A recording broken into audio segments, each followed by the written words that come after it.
Welcome back to Ballroom Feed and Technique Tuesday. We did a video before about the difference between East Coast swing and jive, and now we're gonna do East Coast swing and West Coast swing. What are the differences between the two dances, all right? So just the most obvious basic things off the top, nothing crazy technical.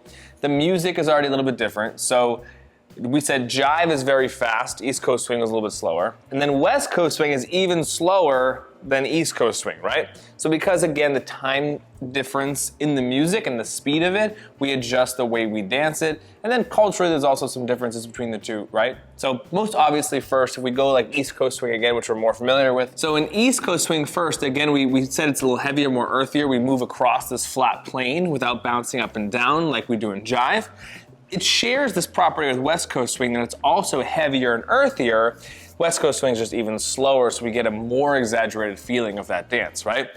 The next most obvious thing is that West Coast swing, being a nightclub dance, is a slot dance. So we dance on this one straight line. So if we just do a few things, we're dancing on this line, kind of like north and south, and then she goes and comes back on the same track again over and over. So it's very linear, whereas East Coast swing is a very rotary dance that we go and make a lot of circles as we dance around, and we don't feel like we have to dance on the same slot or line the entire time, which makes some of these nightclub dances easier because you are just much more predictably on this line instead of feeling like you can just kind of randomly go wherever you want.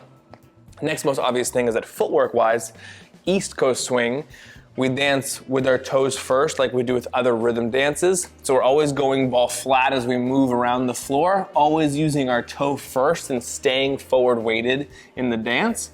Where West Coast swing, a lot of times you can take heel leads as you walk and move, where if we do the sugar push, which is a very common pattern, Linz could literally walk forward with heel leads as she goes and moves herself, which is a very common thing. You don't have to slide your toes on the floor as you move. So as we get slower down the speed spectrum, we get closer towards the smooth dances where we can share some like foxtrot and waltz principles in the swing, where East Coast swing doesn't really have the same feeling. And then jive even more extreme, so fast. We're always on our toes and we're super forward weighted the entire time. So again, these are just the most obvious differences. There's endless amounts of things we can talk about between the differences in all these variations of swing, but we wanted to kind of give you the most upfront, easy ones. We also do recommend East Coast swing for beginners. West Coast swing has a lot more footwork and changes right away, especially for actually the leader specifically. So I would definitely recommend kind of working your way up the swing spectrum if you're a beginner, because sometimes people want to learn West Coast right away, which definitely you can. I would just recommend starting with single time swing, East Coast swing, and then once you get the basics of those and just kind of understanding how to partner dance in general. Thank you guys for watching this Technique Tuesday on Ballroom Feed. Check out ballroomfeed.com if you're looking for pro videos and some more in-depth content about how we do with these dances or some syllabi. We teach East Coast swing, single time swing in our syllabus in ballroomfeed.com, so check it out. Comment down below if you want to see other different Technique Tuesdays and what you want to see. Like the video. Please subscribe to the channel, put the notification bell on so you see more of these videos. We post like 3 a week at this point, so stay tuned.